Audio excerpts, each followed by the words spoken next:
Je crois que d'abord le prince a souhaité rappeler que cette année est un peu exceptionnelle pour Monaco puisque nous célébrons le 20e anniversaire de notre adhésion à l'ONU. Et dans ce contexte, le prince a fait un discours que je qualifierais de plus engagé peut-être que de coutume. Bon, bien sûr, il a rappelé les actions de la principauté à l'international, il a rappelé son souhait de voir la principauté participer aux objectifs du millénaire, mais il a défini aussi ses orientations pour les objectifs de développement durable auxquels il tient et les perspectives de 2015. Alors justement, les objectifs du millénaire pour le développement est un des thèmes majeurs du débat. On est plus que jamais proche de l'échéance. Monaco a fait de la réalisation de ces objectifs une de ses priorités internationales.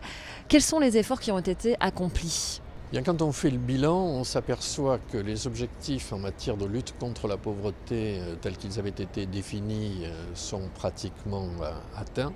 Pas partout malheureusement, mais d'une manière générale c'est assez satisfaisant.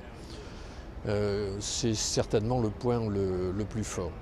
Il reste à développer d'autres actions et les actions dans le contexte d'une reprise de la croissance, mais dans le contexte de développement durable. Je pense que ce sera l'axe principal de 2015. Si aujourd'hui on a compensé certaines anomalies, si on est arrivé peut-être un peu à rééquilibrer entre les peuples, non pas les richesses, mais une certaine complémentarité, il est évident que la planète en a souffert beaucoup et c'est sans nul doute en 2015 qu'il faudra convenir d'objectifs qui soient liés aux deux, à la fois à la poursuite mais aussi à la protection de l'environnement. Alors le prince a lancé un appel également lors de son discours pour un changement des mentalités afin de replacer l'humain au cœur des priorités. Oui, c'est certainement ce dont on ne s'était pas trop préoccupé.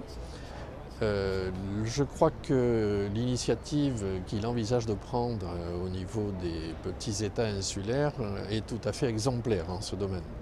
Il y a un problème lié au réchauffement climatique qui engendre des difficultés environnementales, mais on oublie sans doute par trop que ce sont les populations de ces îles qui sont les premières à souffrir de ce changement climatique. Les populations sont déportées, se retrouvent dans des environnements qui n'étaient pas les leurs. Et là, il y a de réels problèmes humains qui se posent. Et je pense que le souhait du prince, dans son élan en faveur de la reprise de l'humain, est effectivement que cette considération soit au cœur des réflexions.